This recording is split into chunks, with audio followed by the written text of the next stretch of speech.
À l'écho Christakis, c'est un grand honneur qui me fait, parce que quand j'ai construit ce bouquin-là, dont j'ai parlé tantôt, Christakis faisait partie des pères fondateurs. Et c'est un peu triste de dire ça, mais tous les gens que j'ai nommés, c'est le dernier qui reste vivant. Donc on a un témoignage aujourd'hui, puis la chance d'avoir quelqu'un qui écrit un article ou deux par année, tout le temps, depuis 50 ans, et qui fait partie d'une tradition tellement riche de la branche internationale de l'étude des systèmes, mais section design des systèmes sociaux. Les valeurs qui sont défendues par Christakis, je vais le laisser en parler, mais c'est, entre autres, quand je parlais d'écotone et d'équilibre entre frontières, lui, avec Osbeskan, il réfléchissait déjà aux années 60 à l'idée d'équilibre dynamique, dynamic equilibrium, et j'espère juste qu'il sera capable de vous transmettre la richesse parce que une demi-heure, une heure, c'est passé, ils ont préparé des vidéos, etc. Mais au fond, on s'est dit, c'est une première fois, on va le faire connaître ici et on va espérer qu'il va pouvoir contribuer, continuer avec l'UQAM et Montréal à développer ces perspectives. Ces perspectives, quelles sont-elles? Ben, c'est surtout la géométrie arcanésienne. Ça, c'est du nom d'un de ces villages en Grèce. C'est la géométrie du langage. Il a essayé de dégager des patterns de langage, etc. Et sa méthodologie, c'est SDD. C'est SDD is Systemic Structural Dialogic Design.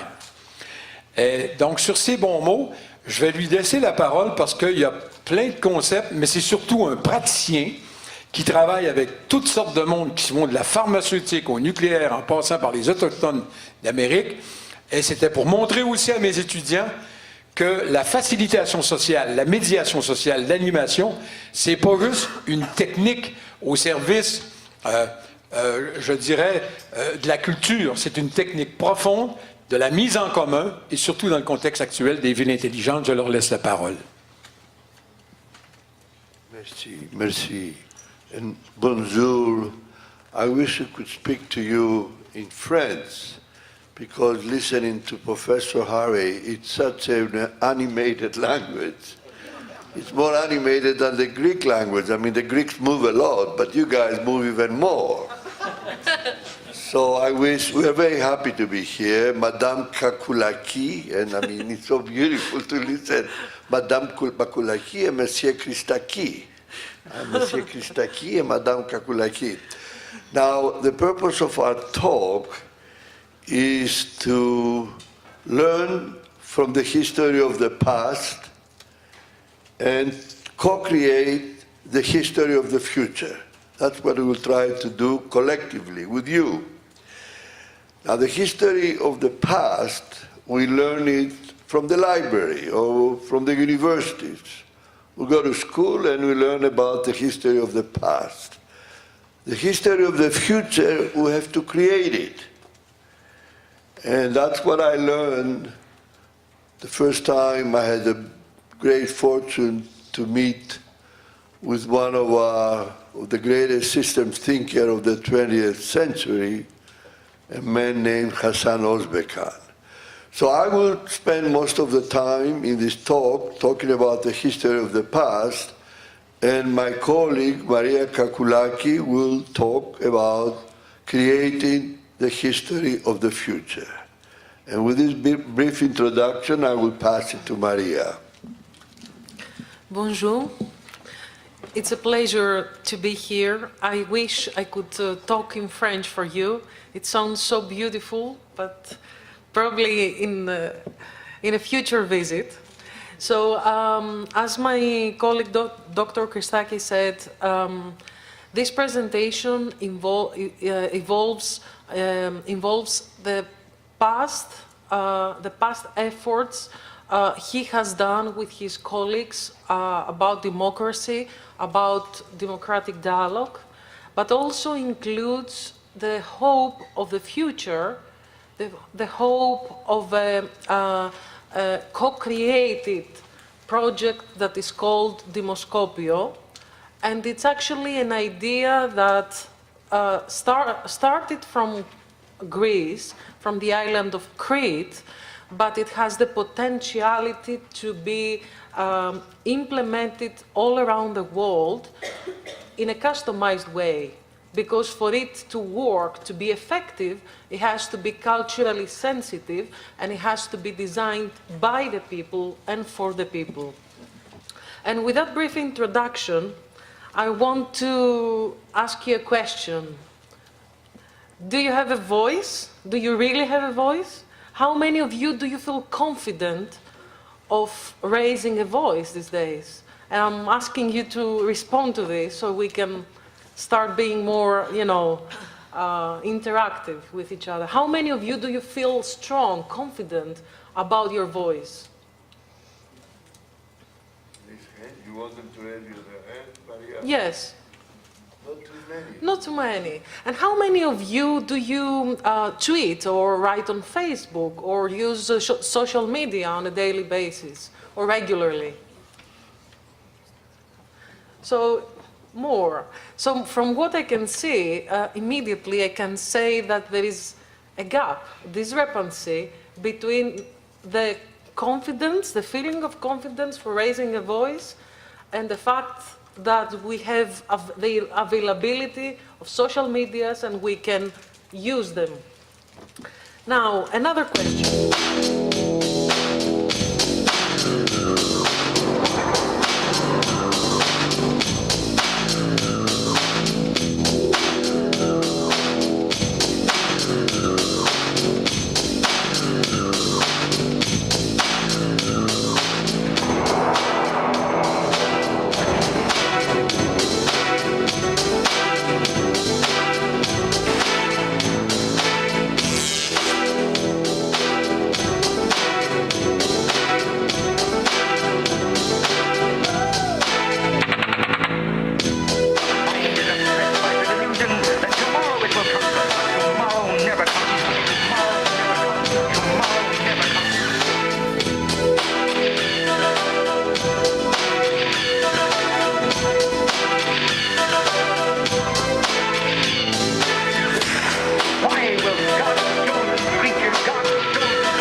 So the reason I chose to share this video with you is because that was a university project of mine that we were asked to deconstruct meaning and reconstruct it. We were asked to create something about breaking representation and showing how things evolve in a way that we cannot possibly always understand or capture it as human beings. Things evolve around us all the time. And within this evolving reality around us, it's even more urgent and more important to have a voice.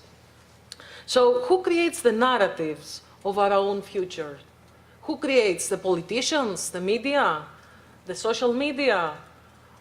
Who creates the narratives? Do you have a response for that? I'm inviting some responses. Who creates the narratives? Corporations? It's us. Depends on the context. Okay. Trump, not Trump. Corporations, a lot. How often do you feel that your voice is being misunderstood by others? And I would like you to raise your hand here. How often do you feel that you are saying something or you are talking to somebody and you're feeling that your words or feelings or ideas are misunderstood? A few hands, okay. Sorry? I think sometimes this is life. Okay. At the end of this presentation, we will prove to you that there is another conscious pathway ahead. So I will leave that response for the end. So how does your voice matter in your decision-making process within your community? I mean, how do you feel? And I'm also inviting some responses here. How do you feel? Do you feel that if you raise your voice, if you create an idea, you will influence your society within the university or within your local community? No. No. So some of the responses are no. Okay, this is, we have to raise voice even for this presentation so we can make it more interactive. So we live in a world that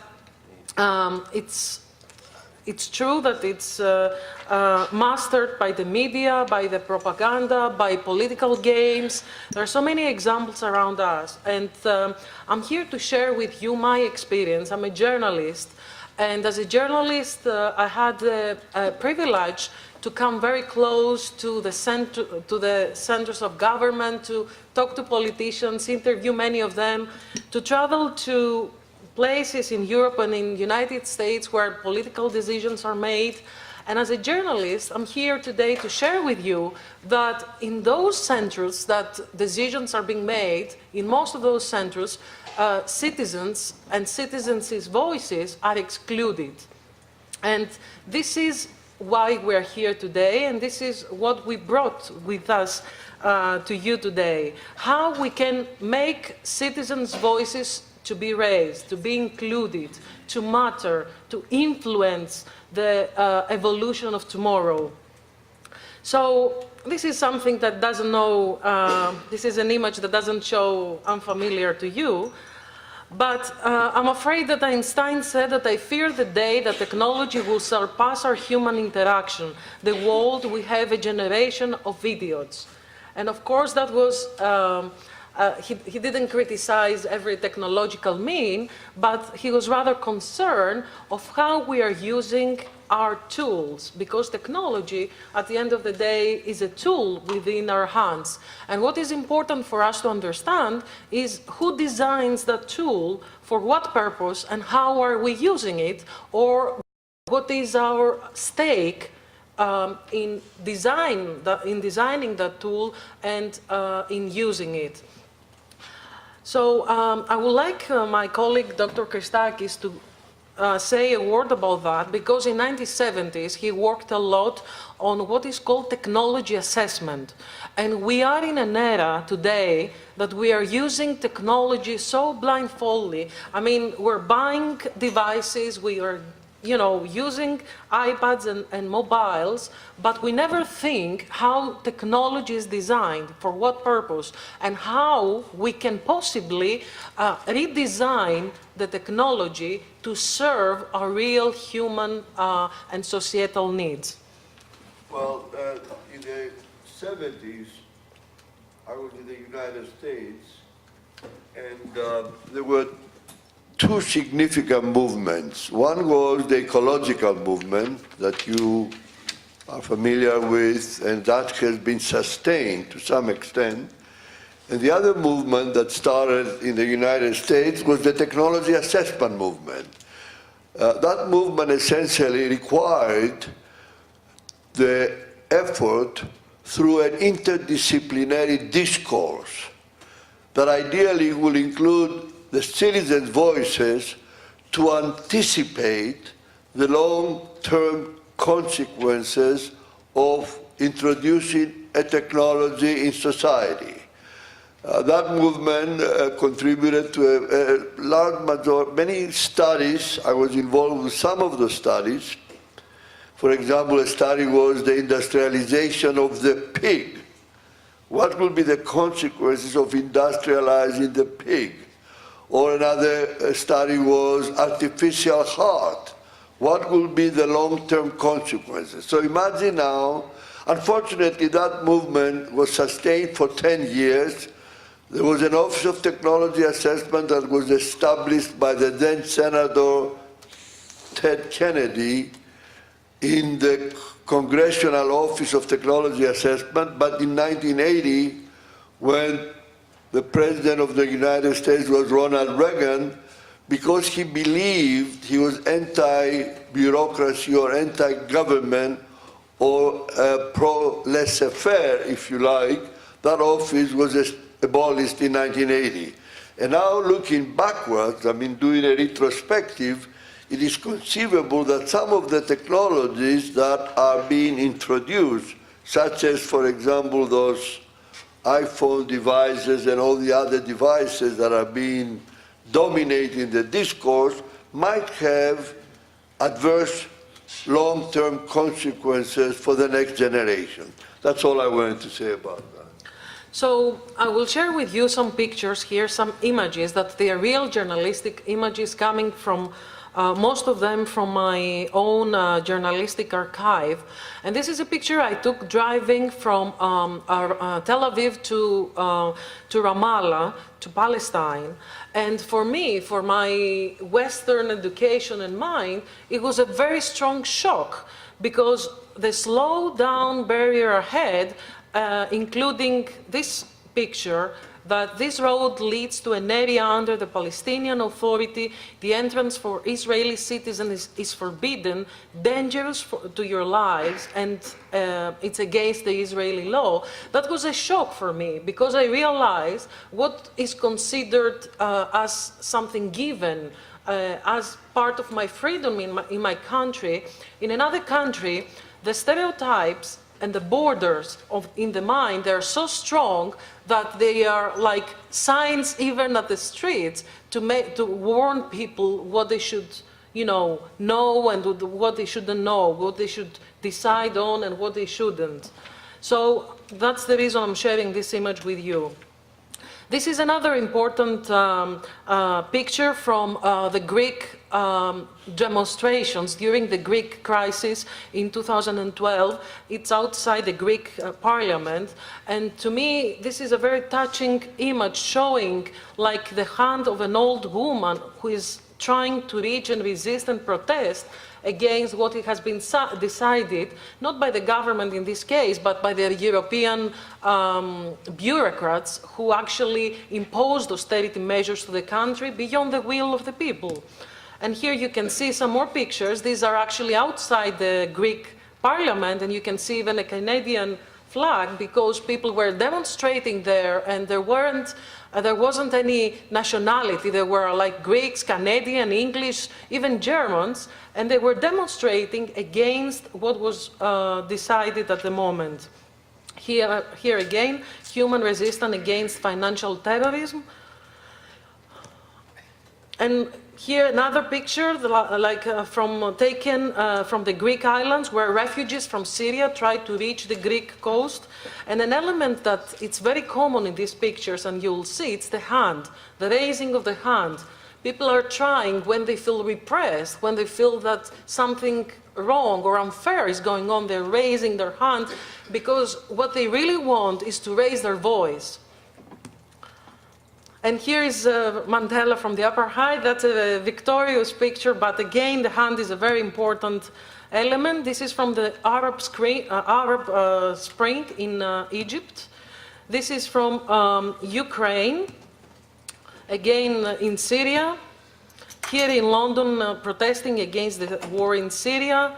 And here in Cyprus, where people again raised their hands and wrote no, because what happened there, they took they cut their bank savings without their consent. And again, European people decided for that, and one morning they walked into the banks and they had lost almost everything. And here in Catalonia, here is something that happened in the United States 2 years ago. I don't know if you've heard about it, in Yale, where people demonstrated and protested because they wanted to defend the idea of their safe space, and they wanted their voices to be included because there was an email imposing them to conform to the dressing code during the Halloween. So students went out in the street and protested, and you can read here, our voices will not be silenced. And this is a picture from only yesterday where students protested at the Parkland in Florida, where the this horrific shooting took place a few days ago. So all these pictures show that all around the world there is a turbulence. And there are people who feel that their voices are not included in what is going on. And the question is, how can we raise a voice? How can we do that in a peaceful way? How can we make that voice be included in what is a so-called political agenda? And how, in very simple words, as citizens, practice democratic engagement, not every 4 or 5 years when we vote, but every day. So for all these reasons, we are sharing with you our work with Dr. Alexander Christakis, who is the man here with, in the picture in sometime in 1970s, is that correct? 1987 with a portable computer of the time. That is like a I just want you to That's see a laptop. that particular computer, which is called a portable, it looks like a suitcase, cost me $7,000 at the time to buy it because we needed it, because we began to have in different locations around the, practically initially in the United States, what we call the applications of the methodology of structural dialogic design. And in order to be portable, we had to buy this computer. Now, I think I'm going to tell you a little bit about the history of the past very quickly. You see a picture of me. I'm the best looking guy in the middle there, with a bunch of other Greeks. All these Greeks were actually students at Princeton University, and we were very lucky to have the Queen of Greece at the time visit Princeton University. The reason the Queen came to Princeton, it's an interesting story, is because she was fascinated with the discipline of physics. She felt, the Queen at the time, she has been of course deposed since then, but she felt that the best future for Greece would be to have a prime minister that was a physicist. And she was fascinated because I was at Princeton and I was studying physics at the time. I became a theoretical physics and got a PhD from Yale University. And after I got my PhD, here I am about younger again, but after I got my PhD, I was very fortunate. I went back to Greece, and I was very fortunate. That's why this story is very relevant, because I was hired as a consultant, as a personal consultant, to a very famous Greek architect planner. His name is Konstantinos Doxiadis. Now, Doxiadis was a real visionary. He was a great conceptualizer. He wasn't really appreciated during his lifetime, but I think later, after his death, he has been acknowledged. Now, Doxiadis had a vision of creating what he called the science of human settlements, or what you might call the science of communities. And what he wanted to do, he wanted to make that a science which had the rigor of physics, because physics is a very rigorous science. And he had the vision of, by hiring me as theoretical physicist, I will help him develop the science of the communities or the human settlements with the power and the elegance and the rigor of physics. I tried to do that. I worked with him. He had something which he called the acoustics grid. I think Professor Harry mentioned that earlier. But what this is really is, you see that there is on this side, along the column, along the rows, you have the different points of view or perspectives, the economic, the social, the cultural, the political, and so on and so forth. Technology. And in this grid, you can calculate, and you see that's his handwriting, Doxiadis' handwriting himself. You see that you can look at this from the 5 elements of human settlement, which were for him nature, man, society, cells, and networks. He recognized networks early on. Actually, he was talking about transportation networks, but now everybody knows about social networks. And my son, Nicholas, is a sort of a guru on social networks. Some of you might have heard that. Anyway, here we have the combination. You see the complexity of this picture is incredible. There are 33 million combinations among those elements, the combinatorics, in other words. So here you have a very complex system, and Doxiadis wanted to make it sufficiently translatable with mathematical equations and so on and so forth. That's why he hired me. Unfortunately, I realized very soon that designing human settlements could not and should not be equivalent to the science of physics, because physics is a first phase science, as we will talk a little bit later, and human settlements belong to the third phase science. And I will elaborate on the distinction between first, second, and third phase sciences, which is very critical in terms of what we are all engaged in terms of co-creating the future. Now, during my time with Doxiadis, I was very fortunate, as I mentioned yesterday to Pierre Leonard, to mingle with a lot of, Doxiadis was an incredible man because he was capable of bringing together all the great names, all the great thinkers at the time, and he was able to do that because he will offer them a beautiful journey through the Greek islands. You can imagine how beautiful the Greek islands are. So people like Buckminster Fuller, Margaret Mead, many, many others, Barbara Ward, all these big names will come and join Doxiadis during an echistic month. And I was very fortunate to mingle with these people at a very young age. And one of the men that I mentioned is Özbekan. So here you see me with a picture with Hasan Özbekan. Hasan Özbekan was the man who changed my worldview. He made me realize that we can only create the future. We don't forecast it. We need to create it. We need, in other words, to imagine a new database, which is not an extrapolation of the database of the present and the past. Extrapolations are not irrelevant, but it should not be the foundation for a world or a state of the world that does not exist. So then we got with Hassan involved in the Club of Rome. The Club of Rome, I don't want to belabor it, but I heard in his speech, Professor Harry talked about the problematique. So the first idea of the global problematique was captured in the original proposal of the Club of Rome called the predicament of mankind. And it was really articulated very powerfully by Hasan Özbekan, who deliberately used the French word problématique as compared, let's say, to complex problem or a wicked problem that some of those terminologies were circulating in the 70s.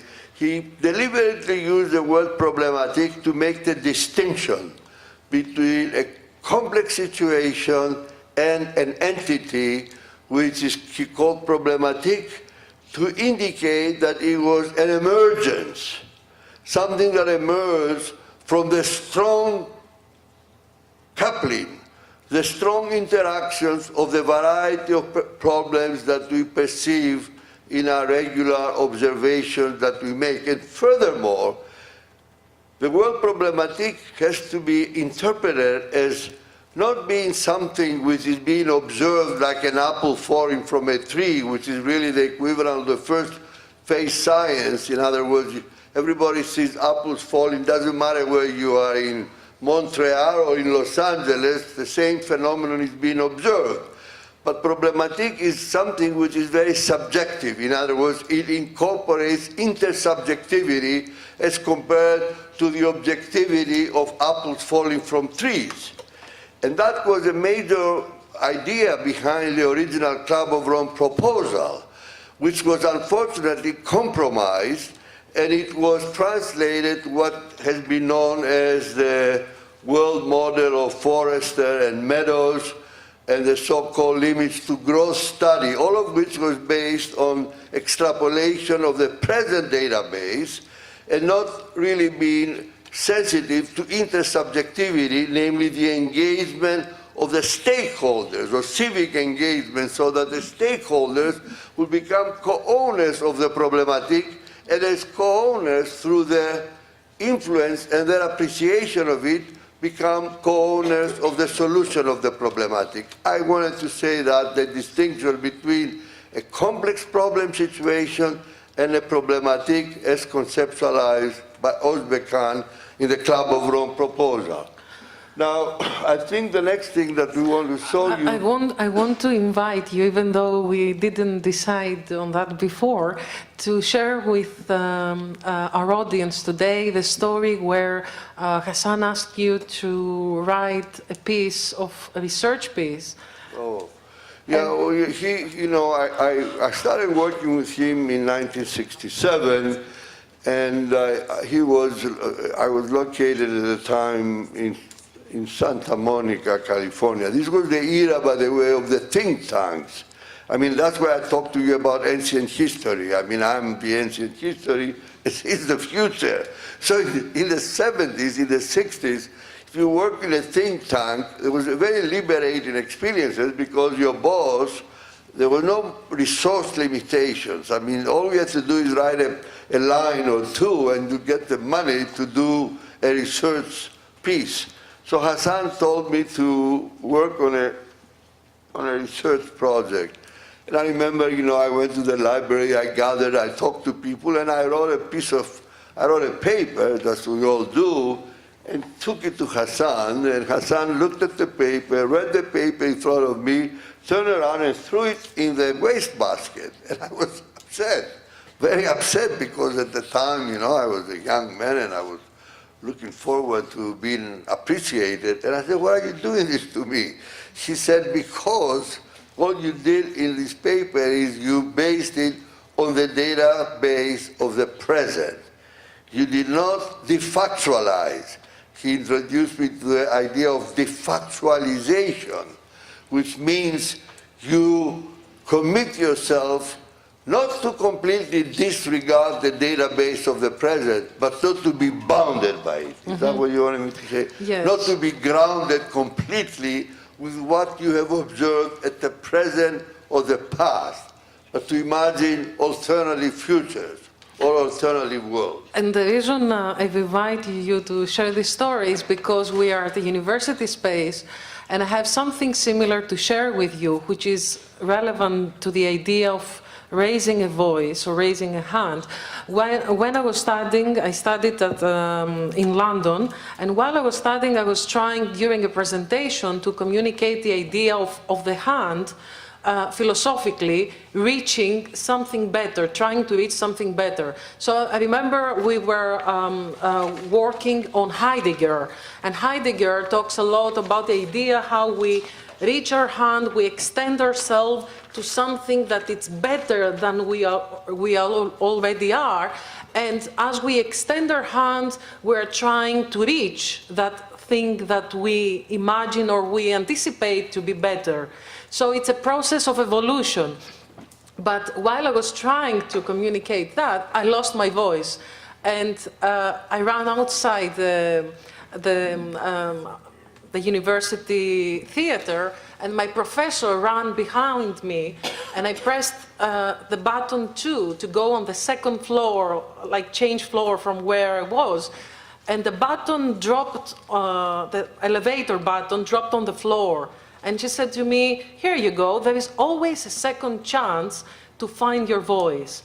And your voice will always come from all the times that you weren't able to talk, from your mistakes, from the fact that you wanted to say something and you couldn't, from the pain. So even when we feel that we're repressed and we feel that we don't have a voice or we feel fear, this is not the end of the world, but it's a stage to the next stage that we need to anticipate and become conscious about. So this is a beautiful slide that goes to a very beautiful example coming from the past. Yes, what happened in the 70s, after the experience with the Club of Rome, which was, as I mentioned, a bit of a disappointment because it was founded on extrapolating the database of the present or engaging the stakeholders, we did an experiment, and I will briefly mention to you that experiment. I started working with something called the Academy for Contemporary Problems, which was a think tank. And we gathered a group, an interdisciplinary group. At the time, by the way, in the early 70s, the American cities were burning. There were a lot of fires, basically on racial discrimination and racial injustices. So there was a fire in Detroit, in Los Angeles. So we gathered a group of interdisciplinary, namely we had an architect, an engineer, a psychologist, a sociologist, all the disciplines. We got them together and we told them to work for as much as they wanted, with no limitations of resources, to work on designing a hypothetical city of 1 million people. And that team started working, as I said, as an interdisciplinary team, and two people, myself and another guy named John Warfield, that Professor Harry mentions repeatedly in his book. By the way, I like to strongly recommend that book. This is a book that it's a milestone in terms of the evolution of the science of social systems design. And I like to strongly recommend it to you to either buy it or go to the library and read it. It's very comprehensive. It's exactly what we need right now in terms of the future generation of social system designing. So we watched them, Warfield and I observed this interdisciplinary team deliberating with unlimited resources, as much money as they want, we'll give them the money. And what happened is those people, the members of the interdisciplinary team, got so frustrated that they didn't want to work. They will quit. We couldn't find a leader. Nobody wanted to continue because what was happening is they couldn't cross the boundaries of their own disciplines. In other words, the sociologists could not communicate with the economist, or the economist could not communicate with the architect or the engineer. It was really what we call a Babel.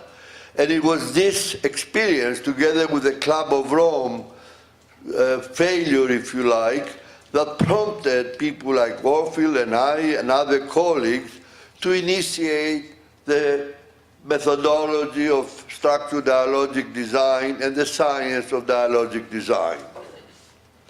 Here we have the Agora. I mean, here we are Greeks. We are very proud to be Greeks. And we also have the vision of somehow reenacting the Athenian Agora. That was a place where citizens will congregate, deliberate, and participate in designing their future through processes that were democratic, and all the voices will be heard. Apart from women and slaves. Apart from women and slaves, yeah, Maria said that, and thank you. Now you That's the continue. truth, but at least it was like a first approach, a first effort of people who would collectively come together, congregate, discuss their public issues. All citizens, excluding women and slaves, had a say. They could contribute, vote for decisions on a daily basis. So that was like a very active, very engaging process. And of course, there is lots of inspiration from that paradigm in what we need today in learning more about our political affairs and practicing our democratic rights and obligations. So how can we connect each other, and how can we connect our ideas? This is something that is at the heart of our research and work. And what we work with, and what Professor Christakis, along with his colleagues, has created over the last years, is a methodology called structured democratic dialogue, or otherwise SDD, allowing for every single voice to be heard authentically and in extent to be included in the consensus building process. So it's a methodology, but it's a methodology that it's adaptable to all cultures, to all languages, to all possibilities, it's designed to help people help themselves, to help people finding, expressing, and raising their voices. So this map represents the different flags, and red marks represent the places around the world where structured democratic dialogue has been applied so far through what we called collaboratories of democracy. And of course, collaboratory, it's obvious where it comes from. It's a laboratory, but it's a collectively collaborative laboratory for dialogue and democracy. And here are a few pictures from examples, from very serious examples and paradigms of collaboratories of democracy in Israel and Palestine. And I will very briefly say that this tree that you can see, it represents the collective consensual graphic of people's ideas who have come together through the process of structured democratic dialogue and have been ordered according to their influence to each other. So at the bottom of this tree, they are the most influential ideas. We will see more other trees as well, but this is... I want to say a few things about it. Here is 12 Israelis, or 13 Israelis, and 12 Palestinians come together for a collaboratory that is taking place in the island of Cyprus. And imagine now they walk in, and we have a team, and I was the facilitator for that. And we usually, when we have such civic engagements, we have what we call a triggering question that they will respond to. This framing that question is extraordinarily difficult because if you don't have the right question, you fail. In this instance, that's why I wanted to say we asked them to conceptualize or idealize a state of symbiosis or coexistence between Israelis and Palestinians. So that's pretty tough for them. When they walked in, and I stood up and I said, we have agreed to engage you in a dialogue that will idealize a state of symbiosis. Some of them wanted to walk out. However, somehow, because we had what we call people that play the role of the brokers, and the brokers are the in-between the people who build a bridge between us, the facilitators, and the stakeholders. The brokers intervene and said, no, we would like you to work on that. So to make a long story short, a week later, after a full 5 days of work, they started with ideas about the symbiosis. You see those ideas. This is really the idealization of a state of symbiosis between Israelis and Palestinians. We then converge to an action plan for implementing or approximating that state of symbiosis in Africa. So this is another example with structured democratic dialogues in Cyprus. That was a very interesting project where we were invited in 2012. There are, in Cyprus, there are 15 villages, like wine villages, that they are deserted. People are abandoning the places, they're abandoning the land, they're not interested in cultivating it. It's even worse because they actually received money not to cultivate the land by the European Union in the process of controlling the goods within the European ground.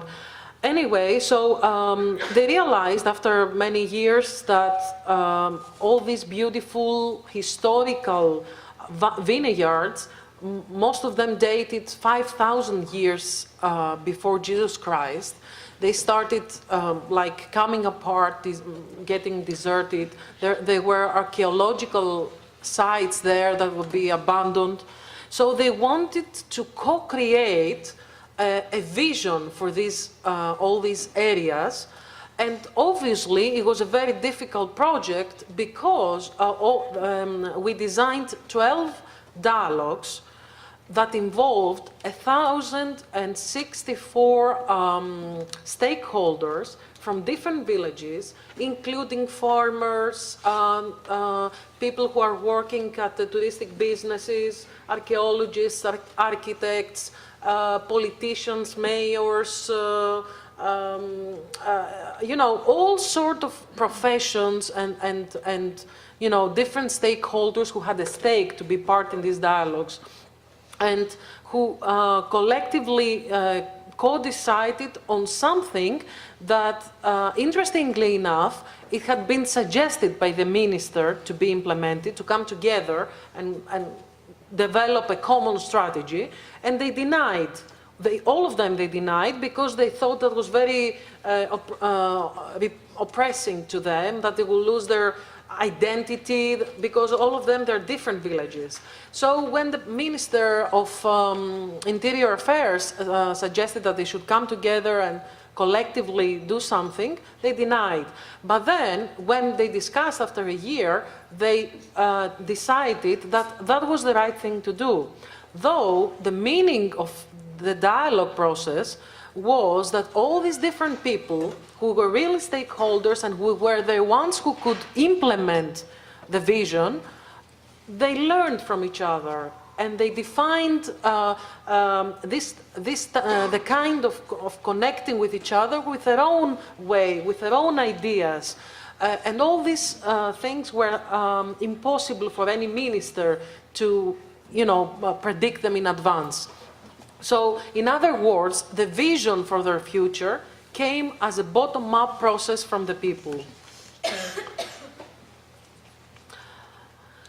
So this is another picture from there.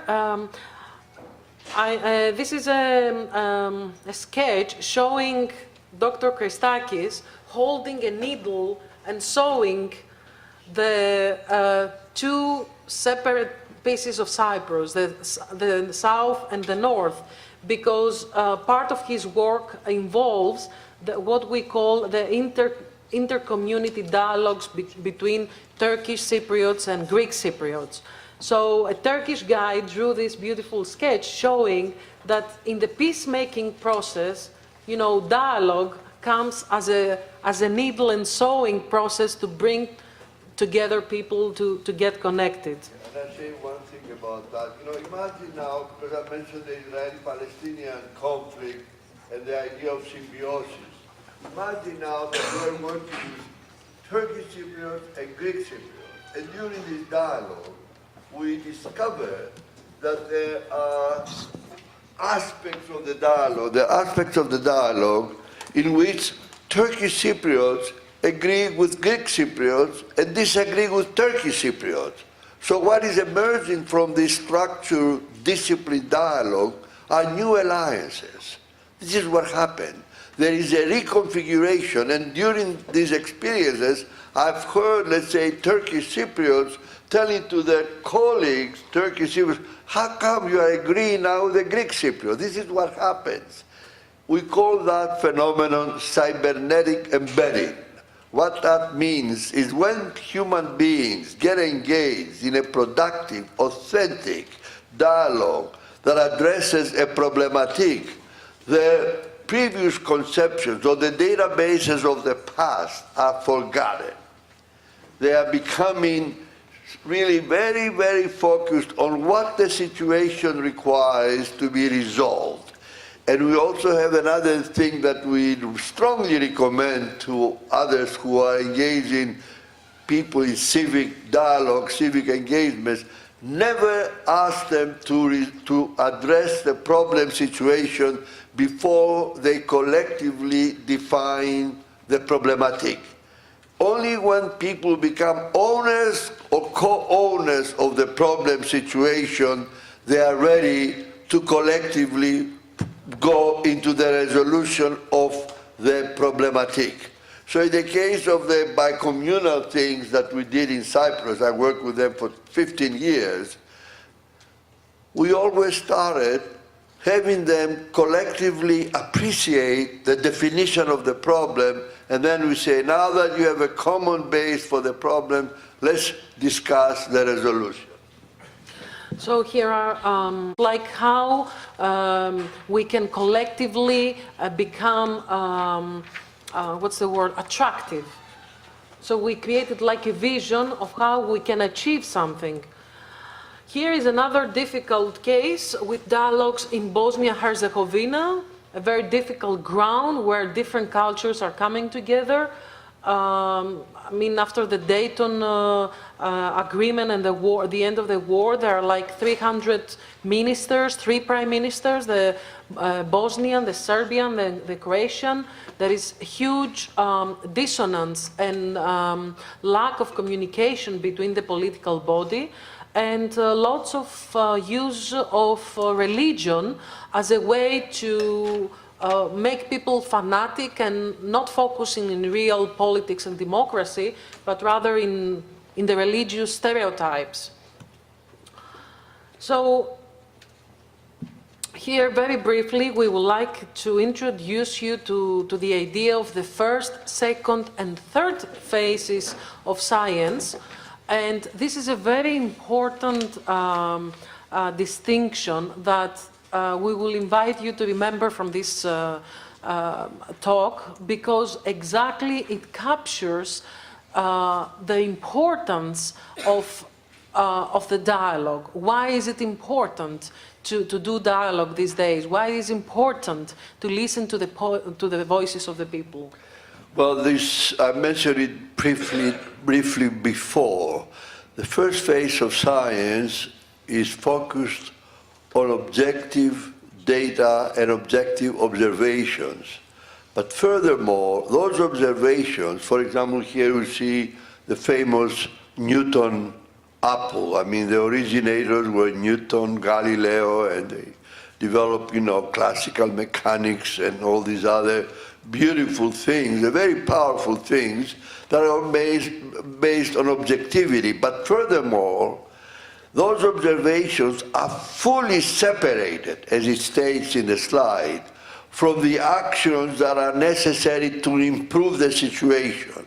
In other words, those observations do not take into consideration the actions that might improve the situation. For example, in landing a man on the moon, we use physics, astronomy, chemistry, biology, all those sciences are science of the first science. They are objective sciences.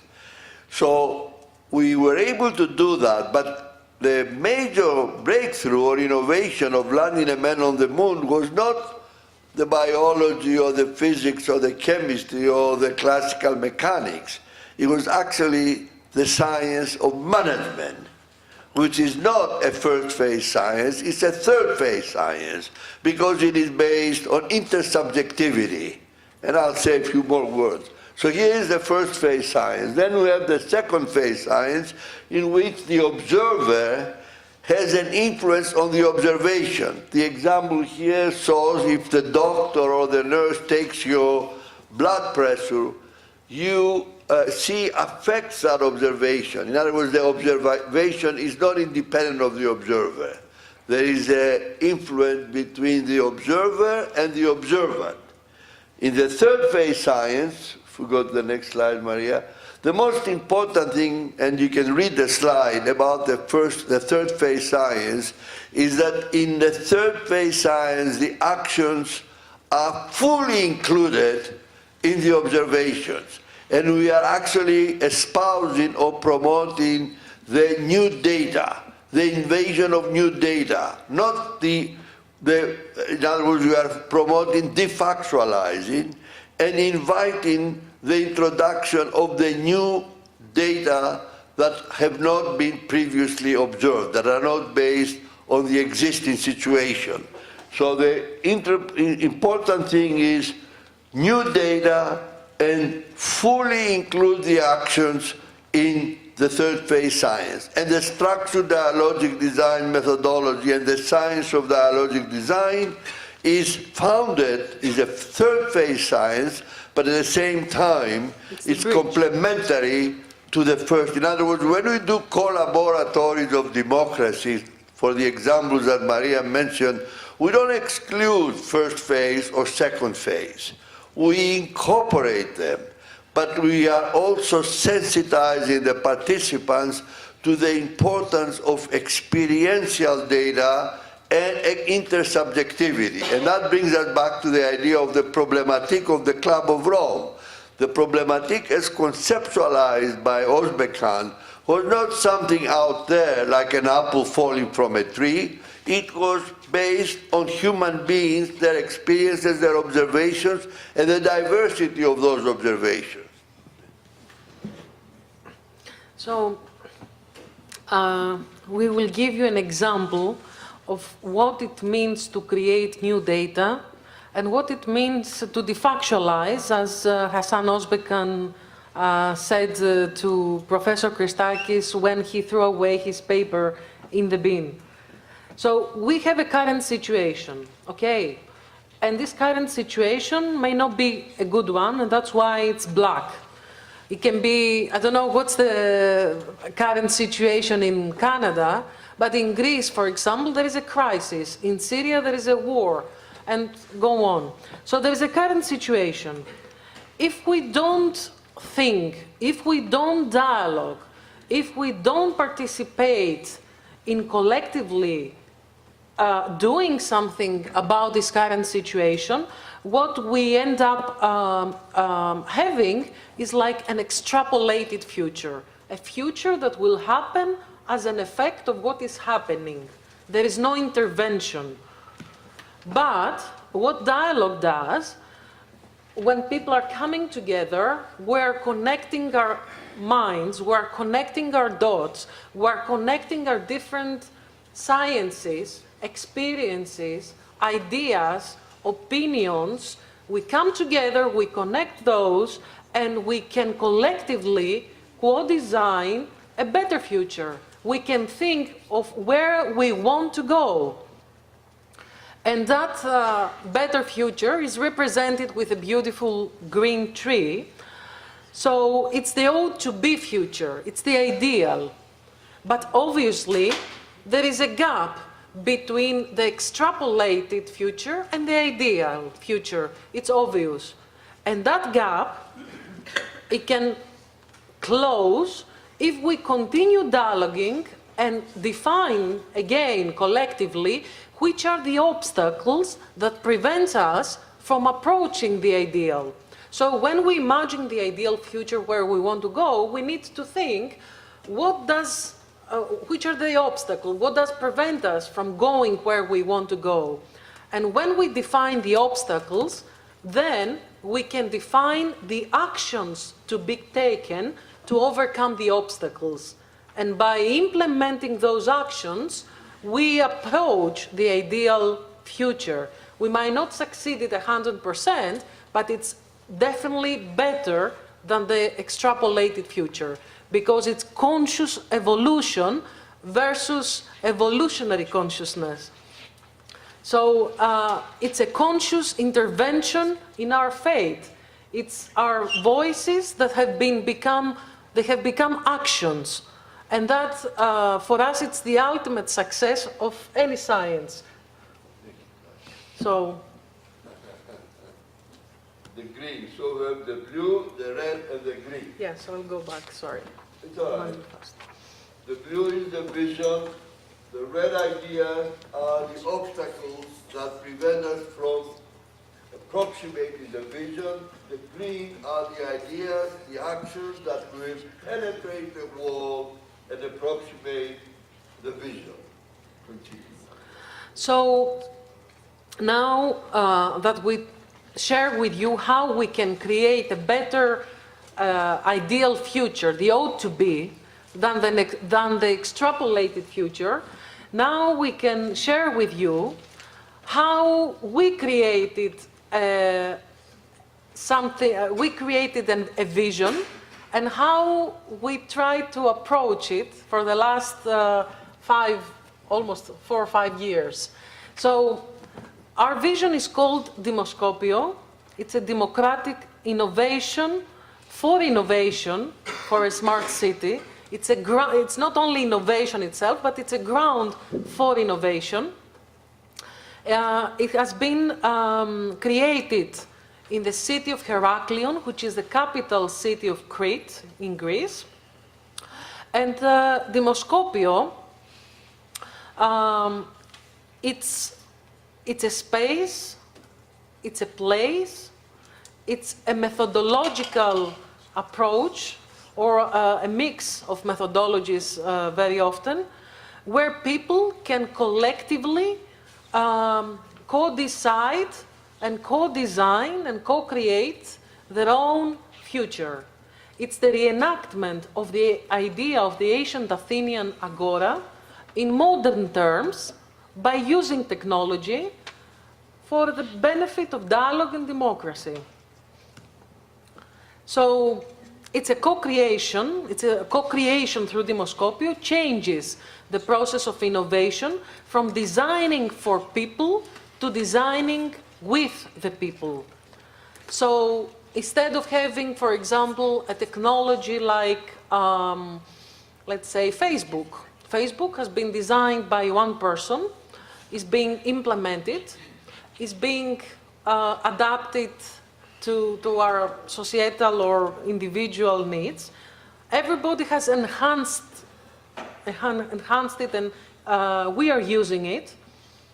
But our voices, probably we use it in writing comments and exchanging like messages, but we haven't intervened in its design. And the question is, if we could redesign together Facebook these days, would it be the same? Would it have features that probably are not included right now? Would it have a possibility of ideas to converge? Because yes, it's very powerful. It's out there. There are so many, politicians, citizens. They are using it. But all the ideas there in Facebook, they are divergent. They don't come together to something specific, to a proposal, to a societal intervention, to a change. Probably you can propose to the people, go out to the streets and demonstrate, but you cannot have like a collective societal proposal through Facebook, because there is no the structure to create it, and there is no the environment through the platform. It's a platform. It's not a face-to-face interaction. So Démoscopio comes as a ground where people can come together face-to-face, and they can co-design new tools, new technologies, new platforms that they will include their voices, they will include their knowledge, ideas, and experiences, and for this they will be more democratic. They will serve them more than tools that already exist. So just Démoscopio as an idea started not obviously with the name Démoscopio. Many years ago, in 1960s, Harold Laswell, a theoretician and systems science professor, suggested that there should be decision seminars where people could come together and discuss on their political affairs. Then in 1970s, Dr. Professor Christakis, with his colleague John Warfield, created a room at the University of George Mason, in Virginia, where this room was called Demosophia room. Demosophia means the wisdom of the people. The wisdom, Sophia in Greek is wisdom, and demos, the people. So Demosophia, the wisdom of the people. And Démoscopio means the place and the way for searching for the people's ideas. So in 1970s, they created Demosophia, where was a room where people would come together and co-decide on the issues at that time. The idea of Démoscopio came back to to me, or I guess it was something that was already in my mind, in 2012, when I was invited to take part as a stakeholder, as a participant in a dialogue in Cyprus, at the Green Line of Cyprus, where the topic of discussion was reinventing democracy in the digital era. And it was a structured dialogue. So we were invited, young people from all around Europe, to say our ideas, to share ideas, how our democracies can become more effective, more alive, more, more real and more inclusive for the citizens. So my idea was Idea 54, local agoras for designing the future. I thought that we should bring back the idea of the ancient Athenian agora, and we should employ technology to allow us to get connected with each other for everything that it's about us. So Démoscopio was born, and as I said, it's a place, the space, the methodological mix for engaging people from all walks of life, regardless who they are, what they have studied, to what social class or what levels of our society belong to co-create and co-design their social systems for innovation, entrepreneurship, and for social interaction. So and what we like to say, what we like to create through Démoscopio is a culture, new habits, new ways of coming together, a culture of inventing and engaging networks of citizens. So, for example, there's a network of volunteers, or the network of students, or the network of cleaners, or the network of farmers. All these people, they belong to the same societies. So we would like to, through Démoscopio, to become the ground for meeting, for connecting all these different networks, for bringing people together to discuss on the current problematics and current affairs. So here is a picture from the first Collaboratory of Democracy we conducted at the space of Démoscopio 2 years ago. It was like at the beginning, we didn't have the right desks or the right chairs. It was very rough, but we, the standing guy is the vice mayor, and the sitting guy on your left side, as you see it, is the mayor of the city, who both of them came there and took part as participants. So that was very interesting because they were young people invited at the time. And the question we asked at this first dialogue was how do you imagine, as young people of Heraklion, that Démoscopio would work better for you? So yes, we have the vision for Démoscopio, but the vision will never be implemented and enhanced unless it's co-designed by the people.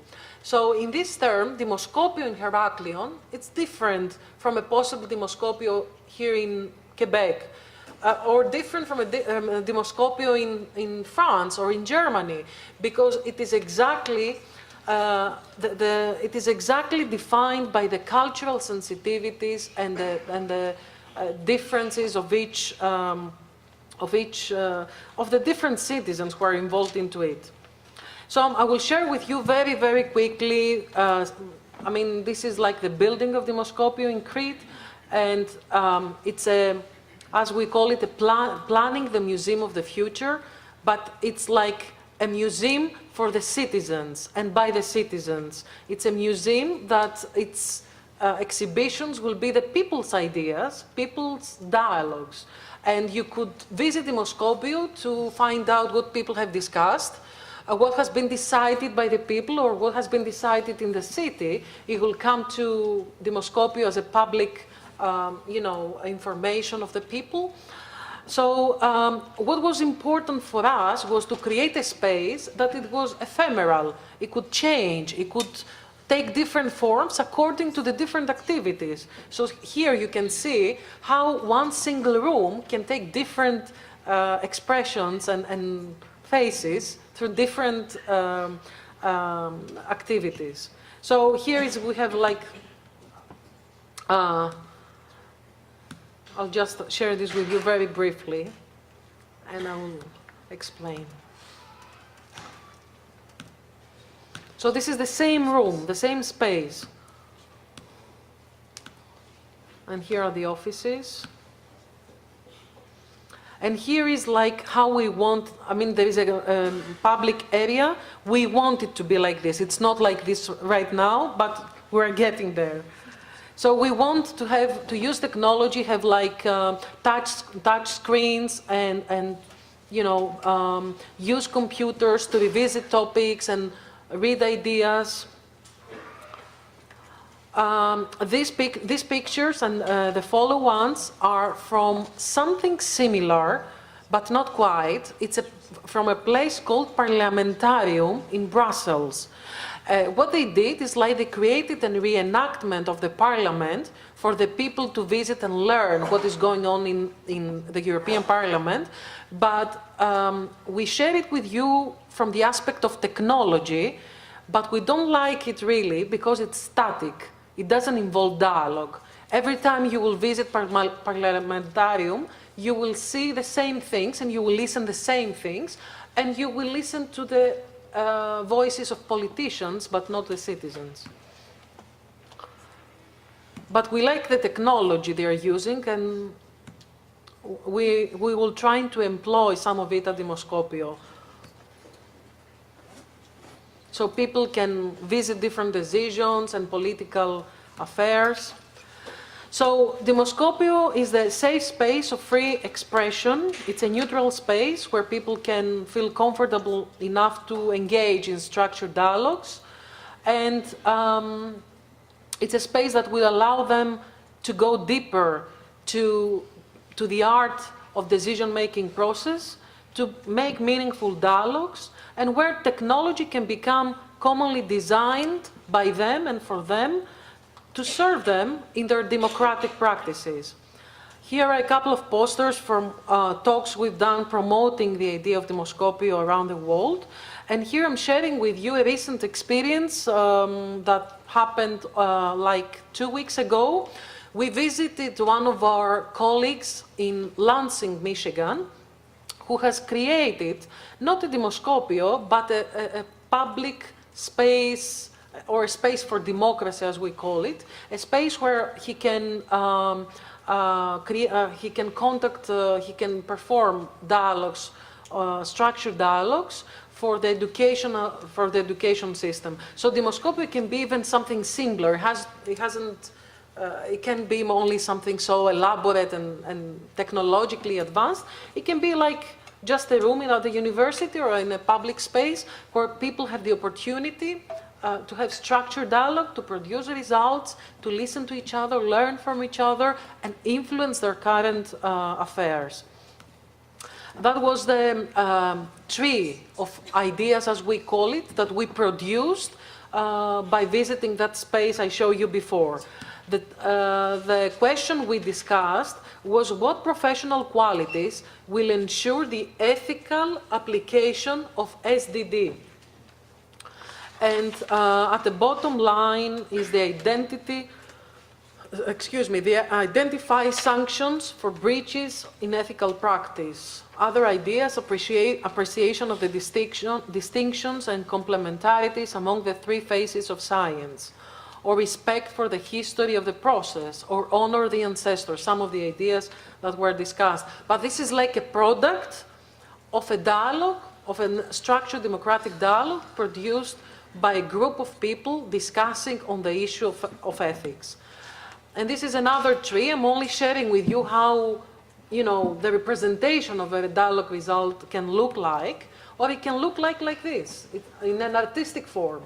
We can take a dialogue and make it art, and use this art as a way to teach people and inspire them for the ideas that have been contributed so far, so they can raise their voice and contribute with their own ideas in the future.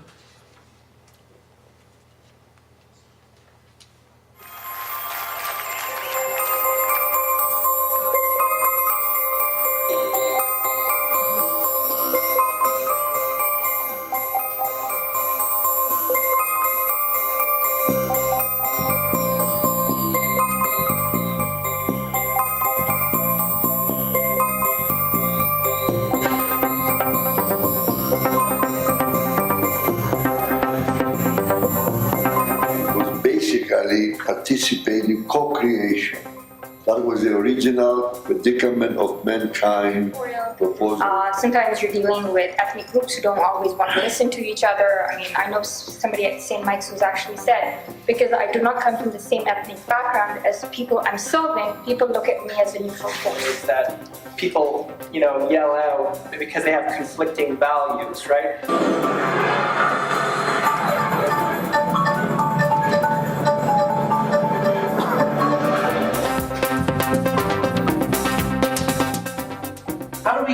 How do we make visions of possible futures more real or relevant and also truly democratic?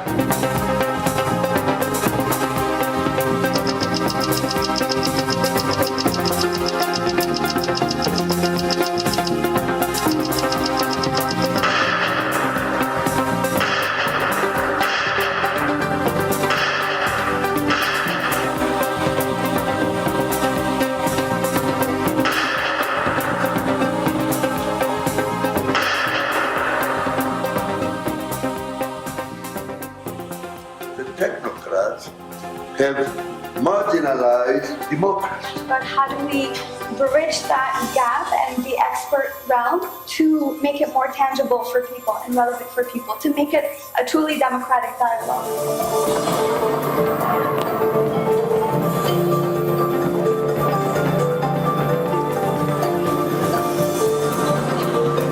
Results will show whether negotiations have ultimately been successful and if the proposal will achieve a majority.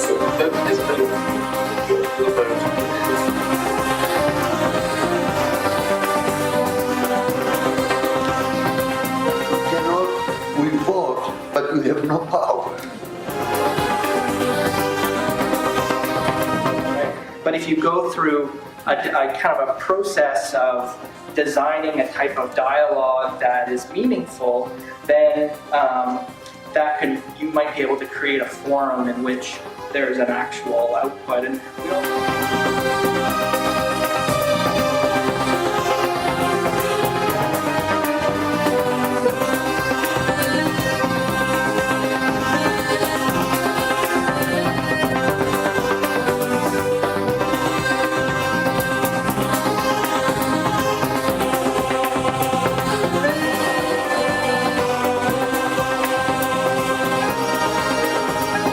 fundamental development of the dialogue, the science of dialogue, was triggered by the fact that mathematical modeling prevailed and dominated the perceptions of people like us. The dialogue about the future, because the essential issue of the dialogue in design. Otherwise, we can adapt it to any form of design. So, who gets to count as a stakeholder? So, for example, the non-human element, or if we're talking about the voice of the future generations.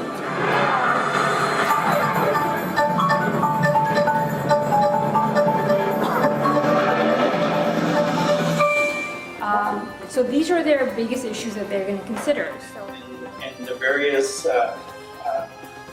barriers and preconceptions can be revealed. It's an agora that has to happen because there actually isn't a space for people to come together and have a dialogue about something.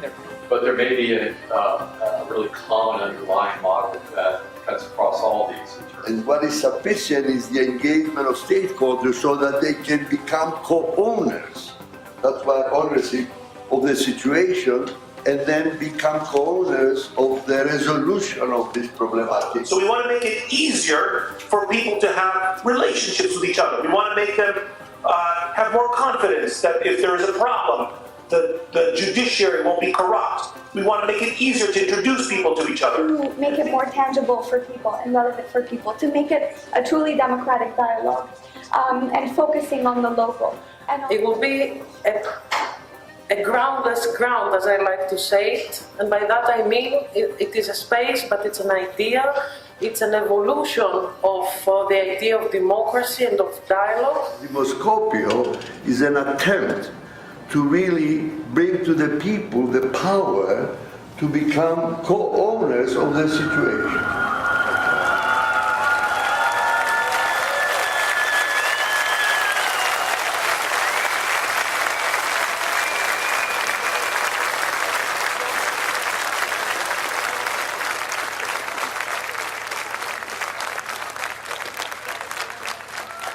Are you doing all right? Are you doing all right? So, even though there is never an end to all these things, I think it's more important for us to listen to your voices now rather than extending this talk to anything else. So I will just close it.